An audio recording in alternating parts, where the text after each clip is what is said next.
What is up, Steeler fans? Welcome back to a Sunday night special of the Steelers Hangover. This time we're getting a little our drink in the night before, I guess you can say. I'm Daniel, alongside with me, Shannon Wyatt. Shannon, how are you doing on this Sunday night? Yeah, I've been on the Q&A before, but like I said, this is like a combo. We're getting the best of both worlds.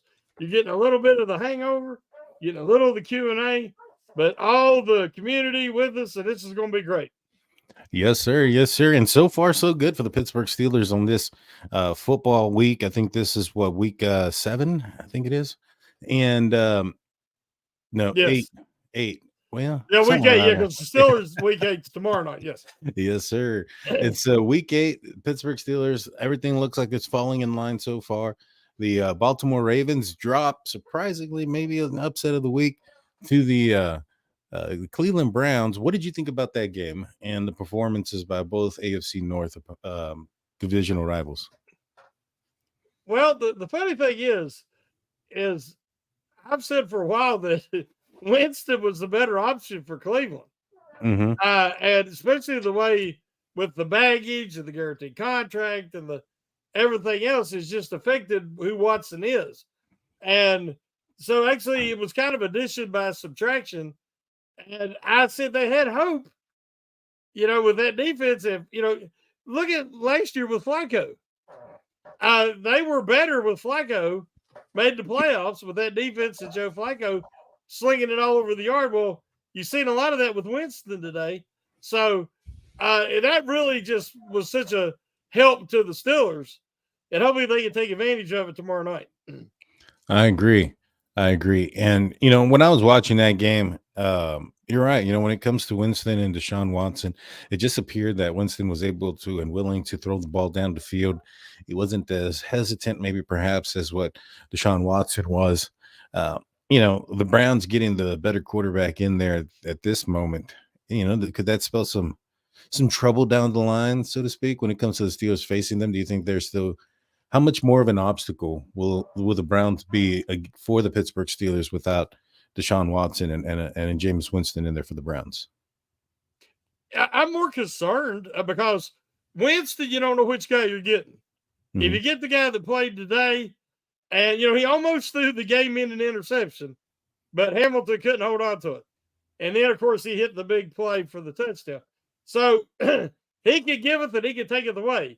But if you get him and he's having a good game and he's protecting the ball pretty good, he can be very dangerous. And it was kind of like playing him with Flacco last year. Flacco turned the ball over, but he also made a ton of big plays. So I think it does open up a lot of things for their offense and especially the running game. Yeah, for sure. And I think you're absolutely right when it comes to the threat there. Are they more of a dangerous team with Jameis Winston? I think that's true. And I think that was a component as to what we saw today.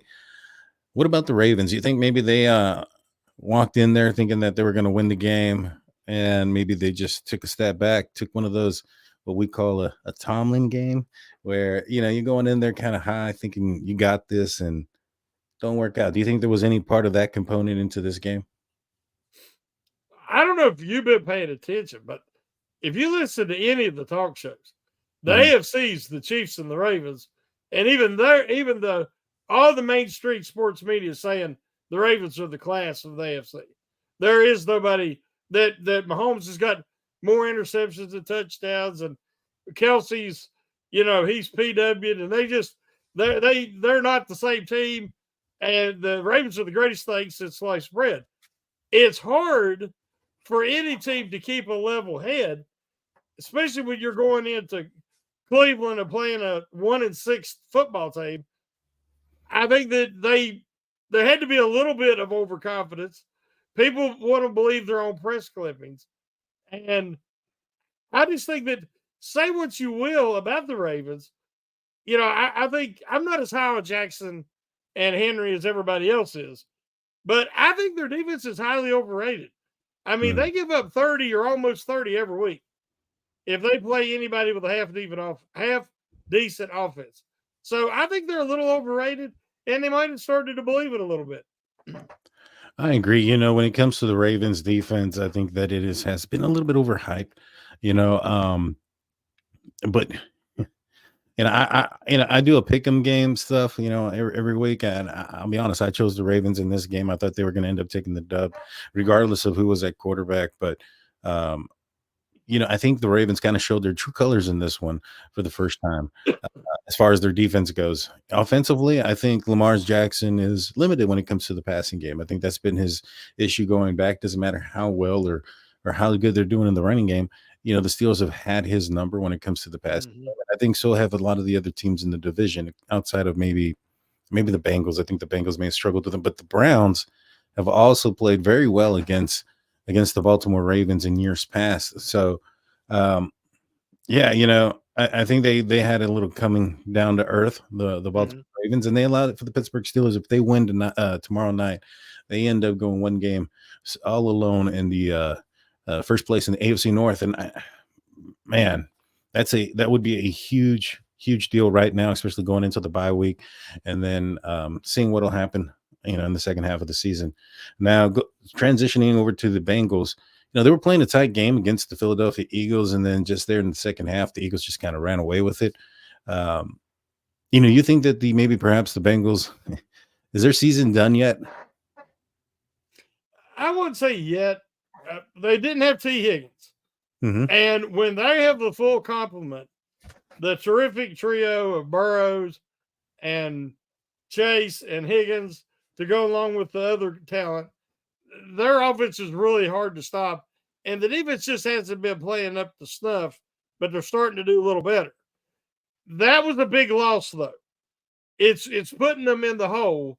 Like if the Steelers can win tomorrow night, that's the big if, Hmm. and have a full 3-game lead on them.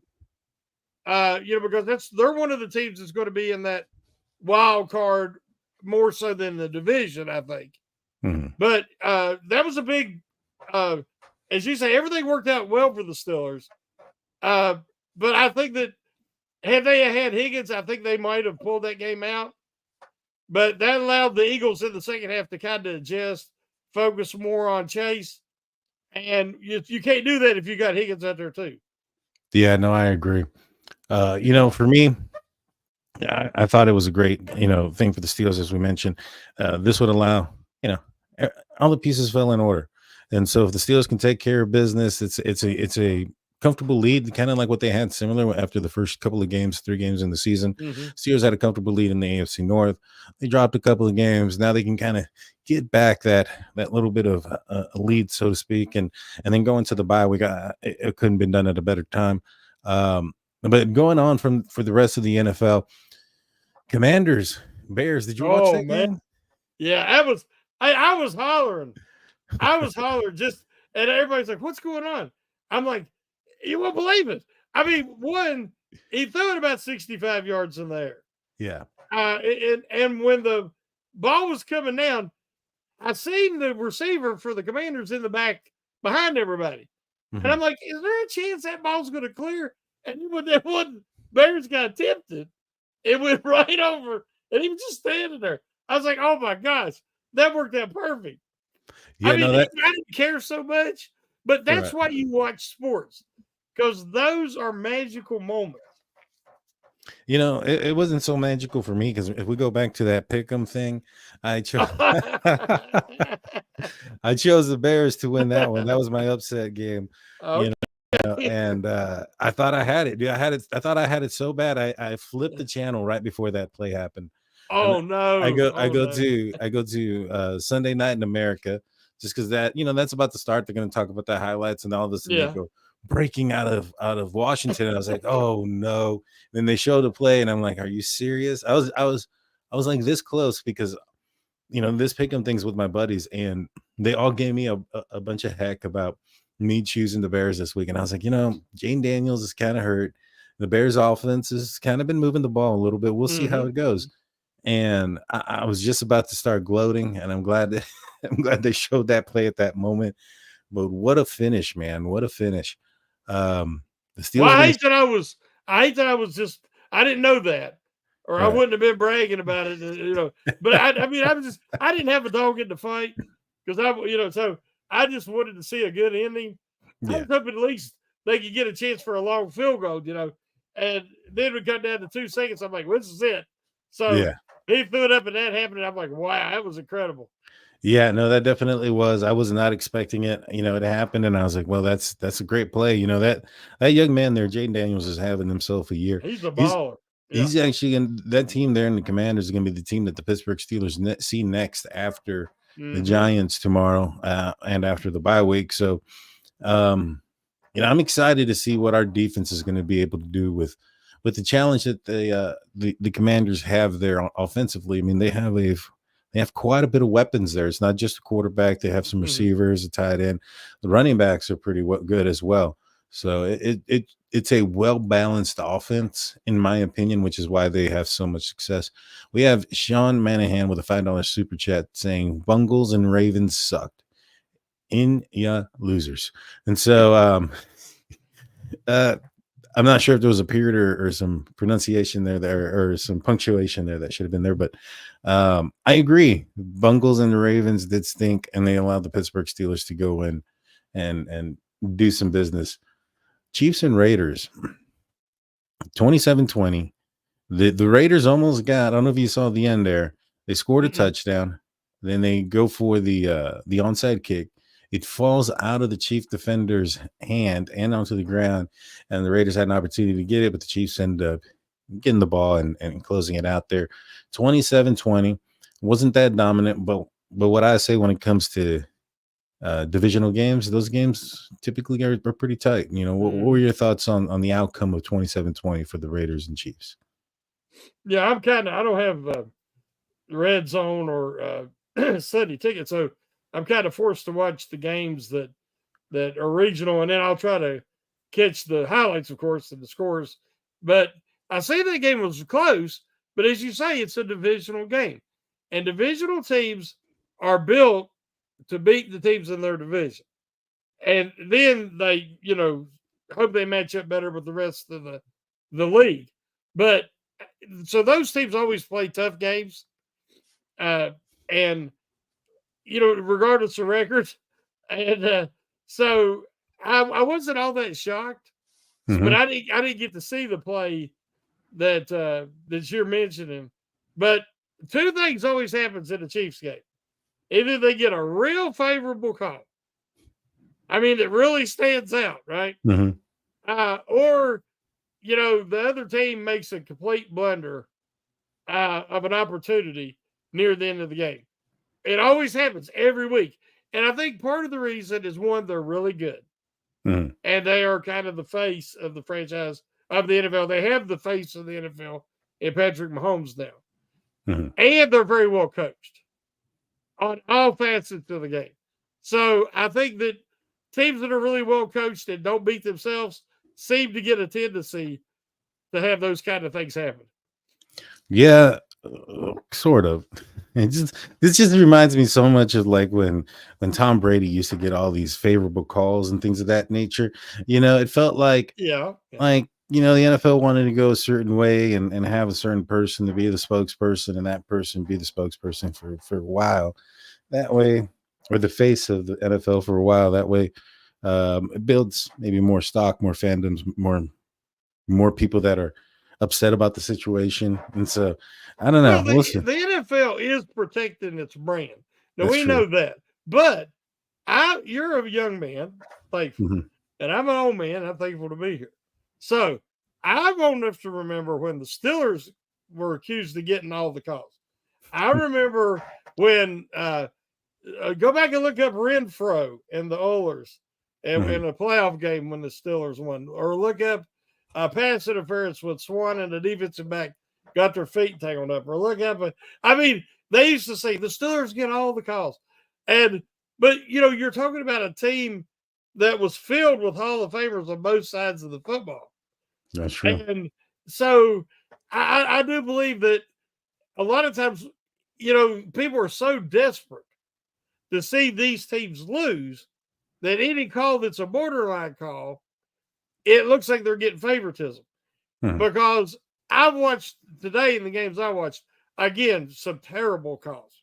Hmm. It just, And I don't know what's got to happen, but something has to happen because these calls are deciding games. Yeah, you're absolutely right. I mean, the calls are bad, and what I'm not understanding is the lack of New York's ability to come in on certain calls. Like I see them come in Mhm. on some calls, and others they don't. Where it may have been even more blatantly obvious that Yeah. some things have happened, and I just don't understand the inconsistency with that. Even if I feel like the teams have enough time, or the NFL has enough time between plays. Obviously, if a team is running up and trying to, run a play before the replays can be seen, well, that's why you have the challenge flag. But if you're going from one play to the next, or whatever the case may have been, and there's an opportunity for New York to look at it during that time frame, and they can see something blatantly obvious, I just feel like that could be more efficiently ran than compared to what it's being ran right now. And I do think it is affecting the game. Um, and so it is what it is. You got to deal with it. I think the way Mike Tomlin talks about it is like, hey, everybody makes mistakes, including the referees. And so you can't base on the things you can't control. You can only work on the things you can't control, and that's their play. And so it's a modest approach to things. It's just sometimes very frustrating. I think there's been, I was trying to remember 3 calls this year Uh-huh. already that the refs have admitted after the game they blew it, like Right. on Monday or Tuesday, which does the Steelers no good. Right. I Exactly. Yeah. remember the TJ Watt one where they Hmm. said he was offsides and he wasn't. He was just that much faster than everybody else. Yeah. The leverage call last week, and it was another one I remembered earlier. I can't remember now, but um, as you say, when you watch it back immediately at home, and they have all the angles there in New York, Hmm. and they see it, they can, radio in or call into the headset of the head up and say, "Hey, that was," and they fix them sometimes. But Yeah. I think that, like you say, they should be more common because the main thing is to get the call right. Right. And consistent, and just the Yeah. efficiency and the way that it's going through just seems like it's 2024. Some of the mistakes that are happening now are the same mistakes that have been happening for the last 30 years. And you Mhm. would assume that they would have been able to fix some of these things with technology and advancement of things. It's mind-boggling. And I understand, you want to keep certain components of the game, but now that there's things like betting, and there's things like financial means and stuff like that that are involved in it now there's more of an there's even more of a reason why. Well, like I said, there's more F than something. Yeah, this is more of that. There's more of a reason why, as to why to get it done and get it done right. So that way, you know, somebody don't feel like they're getting cheated out, because I think everybody has a vetted interest in the game now, especially because of the betting. And it shouldn't just because of that. It should be just because of the enjoyment of the game, and you want to get the calls right. You know what I'm Mhm. saying? But everybody says that it's a 60-minute football game, and I agree. And those mistakes aren't what usually end up being what caused the game to win or lose. But if the game is 60 minutes and every 60-minute count, then so do those times where they get things wrong, in Yes. my Yes. opinion. You know, I agree. Hey, just the no calls. I yeah. mean, it's like if there's a certain bias. I mean, TJ Watt has been tackled and everything but a straight jacket put on him at times. Triple teamed. Mhm. And people say, why ain't he getting the sacks? Well, watch the game and see how many human beings can one guy get through to get to the quarterback. I mean, it's been crazy. Now the other guys have got to pick up that slack, and they should be an advantage there. Yeah. But they're also going to have to be a little more creative in finding him some space to roam. And but there's times that he's blatantly held, and they never call it anymore. I guess because they say, well, you could call it or not call it every play. Well, that's a cop Yeah. out. At least call it both ways, Right. as you said earlier. Make it fair, and it's been tilted against him all year. Very much so. Very much so. Sean Manhan comes in with another $5 super chat saying NFL wants to keep their betting partners happy too. Well, one way to keep their betting partners happy is by getting the calls right. Now, I do understand maybe perhaps there could be maybe perhaps they're trying to keep Vegas happy. by Oh, it's all swinging. this. Yeah, Yeah, swinging yeah. certain games so that it goes in favor of Vegas. Mhm. Maybe that's a possibility.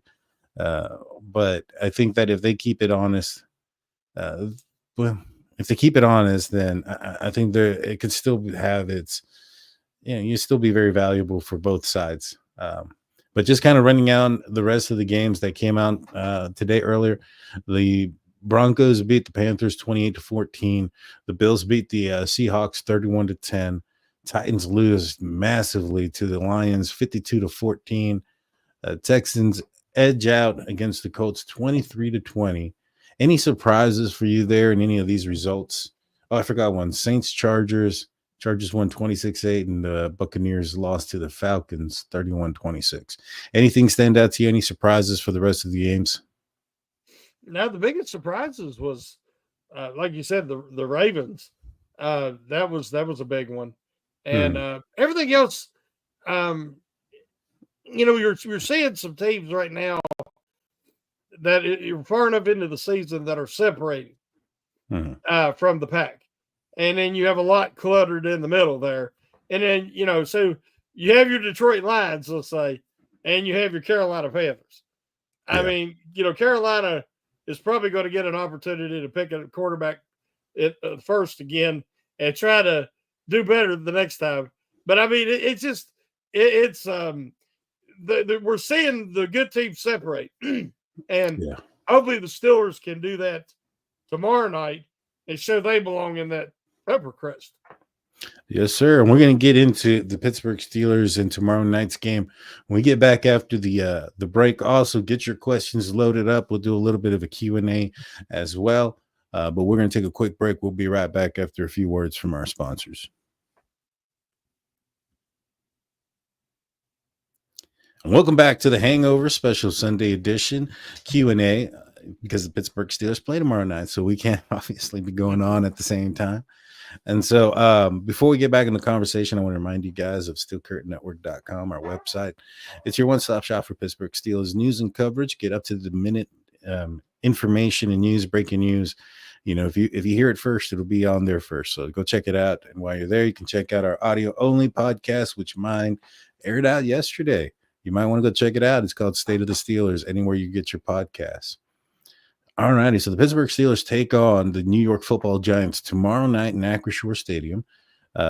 This should be a game that I think the Pittsburgh Steelers are expected to win. It's going to be Russell Wilson's second game as a starter. What are some of the things that you expect to see in this game when it comes to the Pittsburgh Steelers? Well, I've watched when the Steelers played the Cowboys. Mhm. I expected certain things to happen based on the way they had been playing. Correct. And it did not, because that was the game I thought that the Steelers had a chance to the both losses. Right. They had a chance to beat the Colts, they had a chance to beat the Cowboys.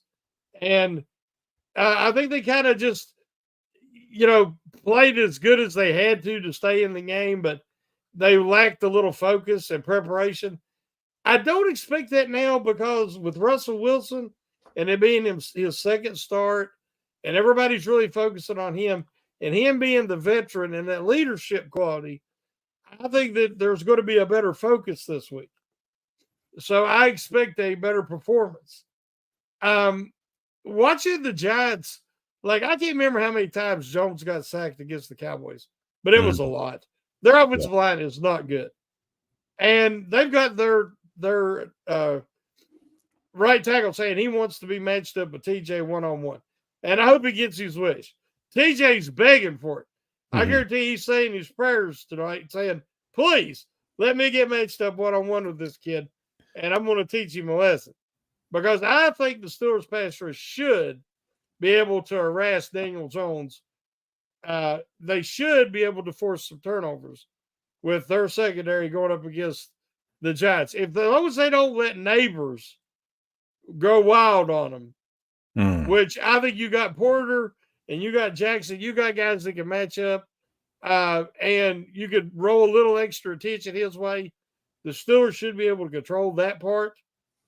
And then, offensively, there is more of a problem in that who's going to block Dexter Lawrence, because that guy's a beast. He's leading the NFL in sacks, and he's a nose tackle. So obviously he's crushing the interior. And we know McCollum did a great job last week. But now, I'd feel better if we had Frazier in there. Yeah. But this is one of them times, NFL, you got to rise up against the challenge, and it's going to be a big challenge. But hopefully McCollum and McCormick and Samalu can match up and give Russell Wilson the protection, because we know he can audible. We seen him last week when it was under some heavy duress. He got that ball out quick. Yeah. And I'm not as worried about their secondary being able to shut down the Steelers receiver. So I think they're going to have to pass early, back them off, set up where the play action will work, and then wear them down to where the running game can control the game in the second half. When it came to that right tackle, I was going to say, from going from, things that are bad to worse, he's actually a backup going in there, 7th-round pick for the Giants a few years back. Hasn't really seen much playing time. If he really wants to see TJ Watt one-on-one, it sure does sound like he wants to see his backup quarterback play, because that's not going to be good for him nor the Giants. I mean, I want to see that happen all night long. Yes. You're absolutely right. Daniel Jones has been one of the most, if not the most, sacked quarterback. I know it was between him and Deshaun Watson. Now Deshaun Watson's no longer there. So he's now, I think, the most sacked quarterback in the NFL, going up against the Pittsburgh Steelers defense, where, last week, what I saw out of Highsmith, I thought I was highly impressed. I was a little bit concerned given the fact that he was going on the growing injury. He was like, he'd been limited. All of a sudden, he got to ramp up. He was a full participant. I was hoping nothing would have came out of that. And he looked like he was ready to rock and roll. Didn't look like he had any setbacks whatsoever. And so, when it comes to tomorrow night, and what I expect to see is, I expect to see a focused football team. I think that the last time we saw, the Pittsburgh Steelers, when they lost, it felt like they came out unprepared early on. It seemed like the other two teams that they were playing in those games were more prepared for physicality. And I think that when you have Russell Wilson there at the helm, at the quarterback position, he's going to bring that aspect and that component, the leadership there into that room. I don't think the Steelers have had that since Big Ben, where they've had an actual person in the quarterback position that the offensive players believe in, think that he can get the job done, and then also believe in the things that they're saying, if they're saying anything at all. When it comes to like Justin Fields, not that I don't think he wasn't, a captain or a leader or anything, but he doesn't seem like the person that was going to get everybody riled up, like, let's go. He himself said it, that he was a more even-keeled kind of guy and things like that. So I think that Russell Wilson will be able to demand that respect from the huddle and demand that respect from those younger guys that maybe sometimes get out of focus when they think that they're a little bit better than what they probably are for that game. And so, if they can stay focused, I think they'll take care of business. But Dave Schofield comes in, editor of the channel. He says, look out for the New York Giants. They're terrible at home, 0-4, but good on the road, 2-1. They'd be undefeated on the road if their kicker didn't get hurt in Washington. That's true. And the Steelers should not be looking past anybody. Do you think that there could be a possibility of that happening, a scenario where the Steelers look past this game, look towards the bye, look towards the daunting schedule that's coming on after the bye? What do you think? I don't think so. I think they're looking, again, I think because of Russell Wilson, he's trying to solidify his tenure and his hold on this position. If he has another really good game, and the offense is putting points on the board, controlling the tempo, time of possession, everybody knows that's what the Steelers organization wants. That's what Mike Tomlin wants. That's what the veteran players want. And if Wilson can do this going into the bye, where he'll have really 2 weeks to prepare and really get back to speed, and they can actually start to maybe make a few tweaks to the offense that Wilson prefers. And then maybe after the bye, depending on how Fields' health is, work him in a few packages here and there, specialty packages to keep him present Mhm. and growing. The Steelers could be really in a favorable position to start the second half of the season. And so tomorrow night is a very big game, more so than we realize.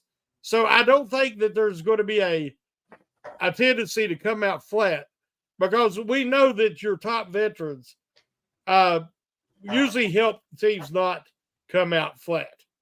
Hmm. Now, on defense, we've seen it. Ben would come out and they had some struggles towards the end when he got older. But I think right now Wilson is really focused on having a good start to the game tomorrow night. I agree with you. And the Pittsburgh Steelers have been good on Monday night. I don't think they've lost a Oh game yeah. in a very, very long time on Monday night. Predating, Mike Tomlin's 10 years as a coach. This goes back to Bill Cowher. How long it's been since the Pittsburgh Steelers dropped one in home or at home on a Monday night game. We'll be answering your questions now. So, Christopher says, "Hey, fellas, great show. Should we utilize Fields as a slash tomorrow night?" Wish we could. He ended up going down with a hamstring injury. He's getting an MRI on it. Does that sound concerning to you, an MRI for an hamstring injury? Or is that something that is done every time for precautionary reasons? I think it must be. I mean, it must be pretty, significant to Hmm. do an MRI because if you just tweak it, Hmm. I don't think they would be doing that. But maybe it's custom where it's in practice like that, and that he's probably going to be if he's even dresses at all. He Yeah. might be like Wilson was the emergency three Yeah. and have Allen as your number two, but maybe they'll see what the MRI shows if he's even capable of being that emergency three. Yeah. Yeah. Unfortunate, I think if it's on this more severe end, it's probably like 6 weeks before we probably see him back. If it's not as severe, probably about three, you know. Yeah, I would say 3 to 4 if it's not very severe. But I'm Right. just like, man, in practice, I mean, Yeah. because I didn't figure he's going that hard. I mean, and he's into the season now, and he'd been playing. I was just shocked. I don't.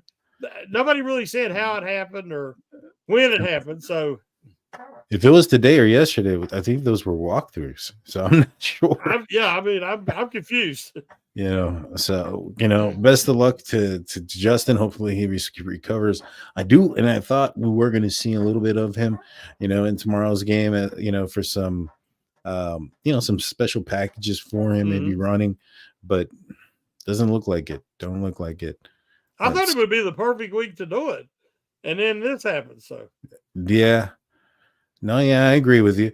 Um, and for this game, it's just going to end up being, kind of what we saw last week. Everything's going to fall down on Wilson's shoulders, which, after seeing what he did last week, I'm more comfortable with, and mhm. I expect him to clear up some of those maybe inconsistent, accurate throws that he had, maybe the throws that were a little bit off. You know, he hadn't played in almost a year. I do anticipate that there was going to be some sort of rust Mhm. on him, and I thought he played fantastic last week. I think if he takes another step forward, this could equal out to an even bigger game this week. Oh yeah, I'm. If the Steelers can, hold up the offensive line and control Lawrence, because he's going to be a problem in his pass rush and his run defense. If they can handle him, uh, I believe that the offense can have a really an even better performance than they had the week prior. Because we've got to remember against the Jets, that first half was a little bit ugly. Hmm. Yeah. Abden Ford says, "How are our running backs looking?" I think Cordell Patterson is going to be out for this game, but when it comes to Najee Harris and it comes to Jalen Warren, I think those guys are going to be a full go. I anticipate more of a workload for Jalen Warren just because he's another week away from the injury that he had, and I'm thinking that he's probably going to have himself a pretty decent game. What do you expect out of the rushing game when it comes to the Steelers tomorrow night? Like I said earlier, I think they need to pass to set up the run Yeah. because I think you're going to have more success running outside zone early and not try to go right at Lawrence. Yeah. And so I believe that if you could have some success passing the ball and backing the safeties up where you don't have them stacked boxes, Wilson can really handle that play action. And I think Washington can have another big play or two. Because last week they kept doing that little roll to the right and hitting Washington in the flat. Well, now all they need to do is let him, take a half step or a juke step and then go right down the seam. And I think Wilson can hit him, with a couple of big plays. Yes. Because I'm not really that impressed with the Giants linebackers or safeties. Yeah, one thing that I might think we could see is a lot of Pruitt and a lot of Calvin Austin in this game. And the reason I say that is because in last week's game against the Jets, the Steelers were really emphasizing throwing to Darnell Washington in the flat off of the play action pass. And up the middle, towards the corner there, about 10 and out, was usually Pruitt wide open. And so I wouldn't be surprised if the offense starts to build off what they did last week and start to target some of those areas. I do anticipate the Giants to try to double cover George Pickens, which should leave some room for Russ and Calvin Austin to make a name for themselves there. They had a connection before Russ's injury, in the spring. So hopefully they can rekindle that. NSMC 99 says final score 5-2 Steelers win. I mean, if this was a Yeah. couple weeks back, that could have been possible, but I don't think that's going to happen. I think the Steelers are going to put them up a little bit. And Sean comes in with another $5 super chat. Russ needs to discover that there is a middle of the field, though. Do you think that lack of the middle of the field last week was because of Russ's lack of throwing to the middle of the field, or do you think that was part of the game plan? Well, now, earlier in the year, Arthur Smith, when Fields wasn't throwing to the middle, he was making excuses and saying, well, we wanted to avoid Atlanta's two really good safeties. And, we've heard different things. So it could be part game plan, and it could be that Wilson doesn't like the middle of the field, which we know that in the past for Denver, he didn't like throwing in the middle a lot. Mm-hmm. But with the play action, and if the offensive line can give him time, he is capable. So I would like to see the middle of the field utilized a little more. Just like I said, with what they set up last week with Washington, now you can use that to set up some play action middle of the field action this week. So I agree. I would like to see the middle of the field utilized a little bit more. And you got the whole field, use it. I agree. I think that last year when we saw Pat Fryermuth have a huge game against the Cincinnati Bengals when they targeted the middle of the field, I think that can be a consistent outcome if Pat Fryermuth is targeted, especially with the lack of the amount of times that they do target in the middle of the field. That would throw a wrench into what the opposition's defense is expecting. Christopher comes in asking, do you think Broderick Jones is playing better? And how do you explain the setback from 2023? We'll start off with you there, Shannon. What do you think about Broderick Jones in this last game compared to where he's been leading up to it? And what do you think about the setback? I thought he played better last week. Even in the week prior, he had a couple of really big misses where he just whiffed. But Fields, with his athleticism, got out of there. Mm-hmm. Well, I think he knew that Wilson don't have that, not to that degree, and you don't want to get your 35, 36-year-old quarterback crushed. So I thought he did better. Again, he's playing out of position. I believe that his future is at left tackle. But right now they have no choice because they need Dan Moore and they need him at left tackle. So I think that by having the threat of what Russell Wilson did last week, there was times that he threw the ball, I did like a two-step drop back, and then put the touch on it and dropped it in the bucket, so to speak, and let Fryermuth or whoever run under it. That threat backs off defenses. They don't feel as confident to sell out and be overly aggressive if your quarterback has anticipation and touch, which Mhm. Wilson has. So that will only help the offensive line. I agree. I think that a huge component of where they're supposed to be also is part of the quarterback's responsibility. I think that when it comes to Russ and the injury to Zach Frazier, he's probably taking on more of that responsibility of setting up the cover, the protections and things of that nature. And so that could be one of the reasons why, as well, he may have appeared to be better in these last couple of games, or at least taking a step better. I anticipate him to get better. He should Yeah. get better. I think we saw a better player last year as far as the regression.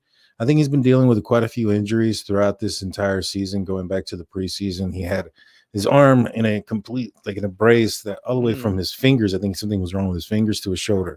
And so, those things were there. And I think that, maybe it got to his head a little bit, but I think, if he can settle down and just get his mind in the right place, I think he'll be fine. Kevin comes in asking, do you guys still think there'll be a trade for wide receiver? The trade deadline's coming up in a couple weeks. What do you think? There's some teams that are really bad. Like I said, we're seeing separation now.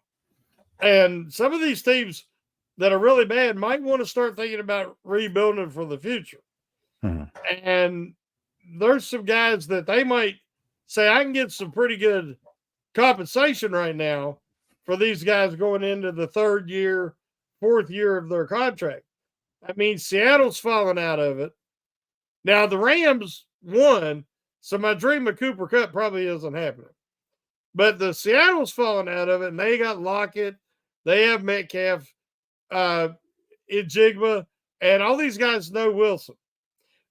Chris Olave for the Saints. Um, there's different teams that are falling out of contention that have some really good wide receivers that it could still happen. But again, we know that Khan is not overpaying. Mhm. And everybody can say what they want, but he made the right decision about Devontae Adams. Mhm. I mean, Devontae Adams, the Jets got desperate. They fired their coach who was coach of the year 2 years ago because Rodgers don't like him. And what's Rodgers accomplished in a Jets uniform? Nothing. So they're like, well, we tried to salvage the season, and they go get Devontae Adams, and they're paying him an astronomical price. They give up a lot to get him, and now they're a 2-6 football team. So, I mean, teams get desperate, and then fans get aggravated because, hey, my GM just made a bonehead move. Well, Mhm. you can't accuse Khan of doing that. He might be slow playing this, but if he still comes up with something, I mean, I know they got Isabel, wasn't it, this week? Mhm. Who was a second round draft pick at one point. It Yeah. looked like he was going to have a good career there with the Cardinals, and then it just kind of the quarterback situation, things happen. And he did a little bit with the Bills, but it's a guy you got there, and he might surprise somebody. But I think they'd like to find somebody a little more established. But I mentioned a few guys, and it'll really come down to cost. But having Wilson in there, if you could upgrade at that wide receiver too, and not take away from Pickens, I think that Khan would still like to do that. Yeah, I do too. I think it's been stated early and often and quite a bit, even up to this point, that the Steelers have been in the interest or in the market for a wide receiver. I think it was said early in the preseason that they were fairly confident that they would be able to land I think this was some of the rumors that were leaked that the Steelers were confident that they were going to land a premier wide receiver before the trade deadline. And they were looking at around the time of the trade deadline, probably so that they can get the best for their buck, so to speak. You know what I mean? Once you get to Mhm. this point, teams are a little bit desperate. For me, though, I'm not sure if we're going to see a team or a player that is on their rookie contract still being traded unless it's like their last year or so, and they're expecting to get paid big. So, like Nick Jigma or the guy from Seattle, I'm not sure. Maybe Lockett. I think a few people are saying that DK Metcalf had a knee injury today, so we'll see. you know, Well, I think um, Metcalf was injured last week. I don't know if he got to play this week or not. I didn't get to watch any of that game. Yeah, I didn't get to see it either. I wasn't even aware he was injured.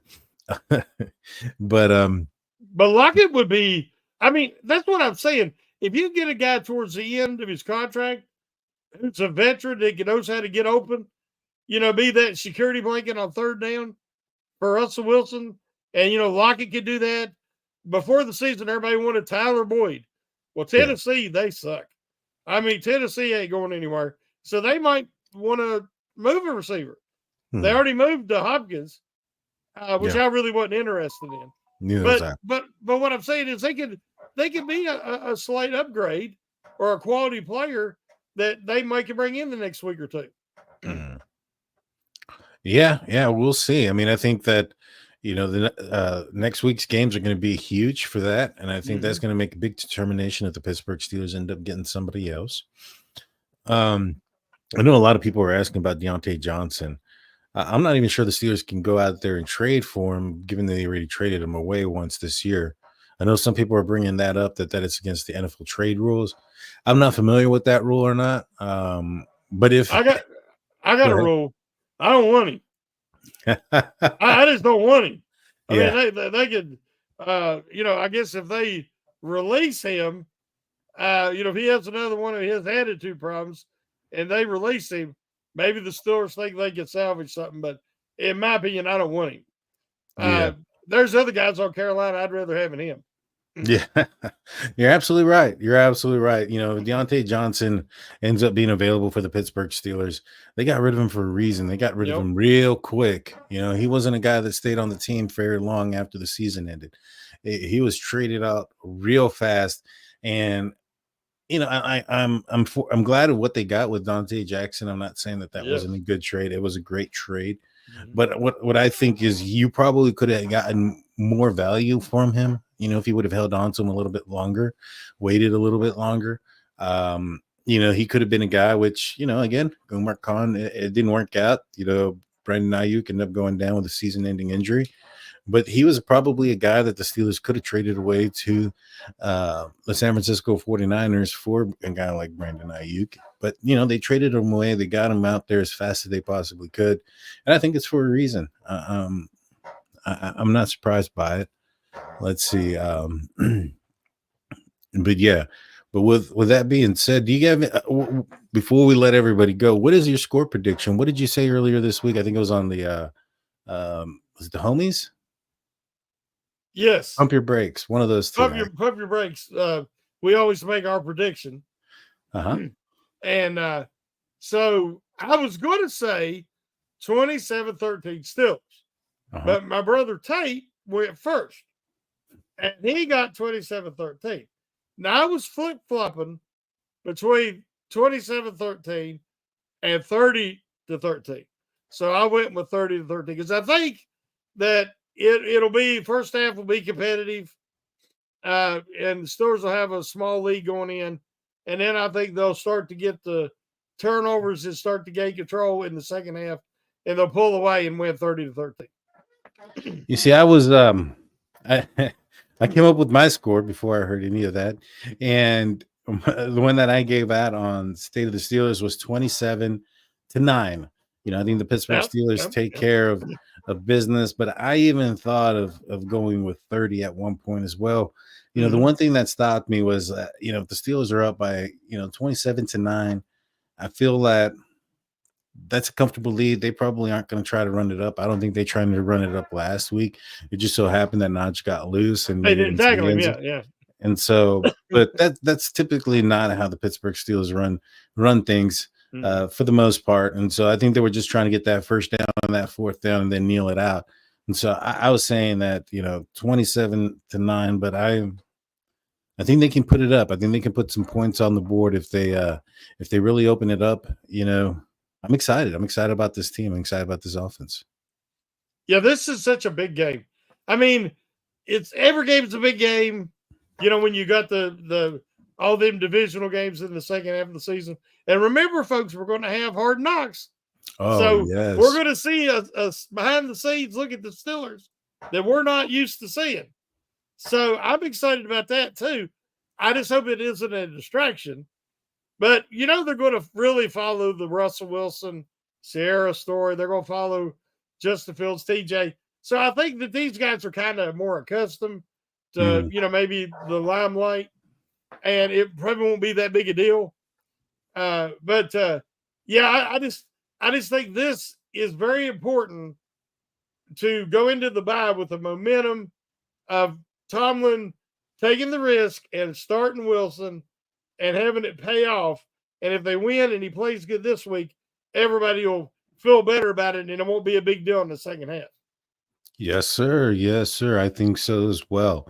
Well, guys, that's going to do it for us on the Hangover. Tomorrow night, you guys will get the preview crew on the post game show, I believe, after the game, following the game. So make sure you like, subscribe, ring that notification bell so you see all those every time our shows populate, whether there are the lives, whether there are clips of the audio only podcast, they'll end up on the videos there for Steel Curtain Network. So go check out those. If you haven't, go check out the videos that were done this past week. You don't want to miss it. With that being said, you guys have a safe night. Tomorrow. Hopefully we'll get a victory Monday. Shannon, take us out, my man.